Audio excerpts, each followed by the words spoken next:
Be some momentum picking up in the rumor mill about their marriage. First, on January 15th, in the Substack of Jessica Reed Krause, also known as House and Habit, she posts the following. Michelle Obama's absence at Jimmy Carter's funeral certainly raised some eyebrows, but yesterday's announcement that she won't be attending Trump's inauguration confirms something is definitely going on between her and Barack. Whispers about cracks in their relationship have been circulating in D.C. for over a year now, but this feels like the first public proof of a marriage on the rocks. If I had to guess, they will wait until after the inauguration to announce it. Timing, is everything.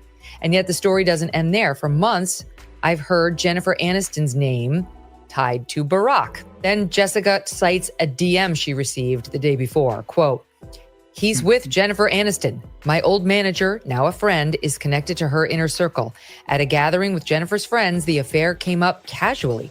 Jennifer herself admitted it. They were sitting with a psychic, which makes it sound surreal, but it's definitely not a secret among her closest friends. Then yesterday, Meghan McCain had a discussion about this on her show, suggesting she is hearing the same.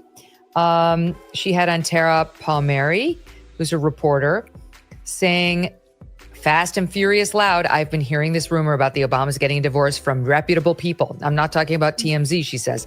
I'm talking about very serious journalists telling me they are hearing that the Obama divorce rumors are true. And Tara, who's a senior political correspondent for Puck, says, I've certainly heard it for a while too, even before Michelle said she wasn't coming to the inauguration.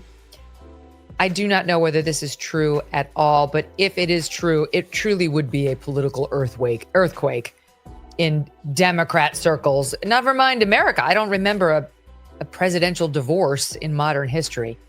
But we do remember a whole lot of presidential side pieces and whatnot going on, huh?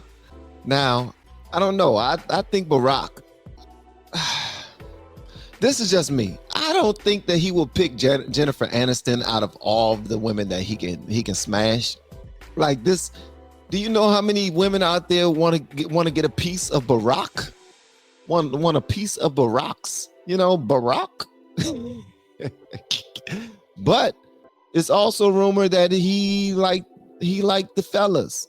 You know what I mean? That he liked the men's. So, he might be non-binary, It could be anything. And also I want to say this whole story is alleged. He is allegedly putting the pootie tang on Jennifer Aniston. He is allegedly kissing kittens that belong to Jennifer Aniston. He is allegedly doing nasty things to her chicken wings. Okay? They saying right now, though, that this was debunked by other celebrities, but we already know celebrities not going to snitch on each other. That's just not what they're going to do unless they beefing. I'm also going to say this. Michelle Obama does not like, she don't like DC. She don't want any parts of it anymore. She don't want any parts of it. Something like Melania Trump really didn't want any parts of DC anymore. She was tired of hearing everybody say negative things about her husband. She was tired of people attempting to take him out. Melania was tired of all of that. She was even asked that in one of her interviews. Do you want to move back into the White House? She was like, nah. She was probably, hoping that her husband didn't run again. But her husband knew that he had to. Trump had to. He was the only one with balls enough to do the things that he's doing. Think about it. What other person would have come into office and started just making the moves that he's making right now? Same thing with Michelle. Every time she listens to conservatives talk about her, especially, y'all don't call her Michelle, y'all call her Big Mike. So she's not going to want to come to no funerals. She's definitely not coming to no inauguration. And her old saying, when they go low, we go high. Nah, as soon as y'all started calling her Big Mike and Trump started to not deny that maybe that rumor was true, she started going lower. So when they go low, we go lower. As a matter of fact, if they go high, we gonna go low first. Because they used to try to say that MAGA were the only people that were going low. And this is when I was supporting Barack Obama. I voted for Barack twice. The first time I voted for him, I was a registered Democrat. The second time I voted for him, I was a registered Republican, because I was pissed off at his first administration, his first go round. I protested by going to the DMV when I renewed my driver's license, and I said, man, change that. I'm not voting for that cat no more, man, because I don't like this and I don't like that and I don't like that. But I didn't know anything but Democrat stuff, so I didn't care to know anything about conservatism at all.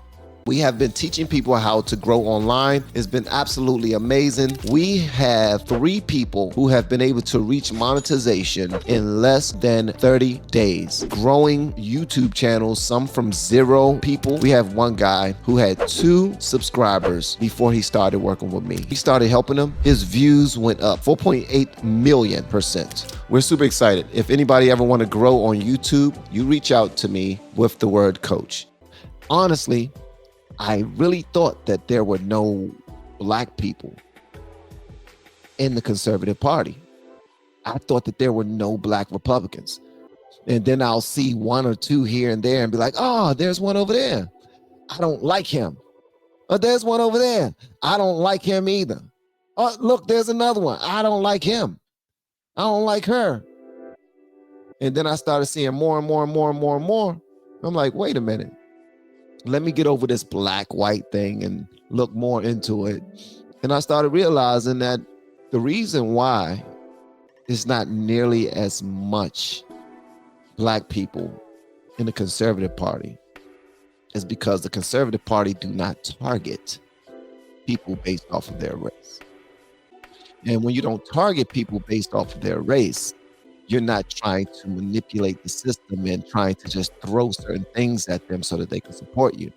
The same reason why Trump didn't say, hey, if you vote for me, I promise I'll put a black man in this department, or in this role. I'll put a black woman in this role, I'll make sure that there's a black and there's a Hispanic and there's an Asian. It's going to be like a whole rainbow of people to represent all of you if you vote for me. Now, that's something that the Democrats do.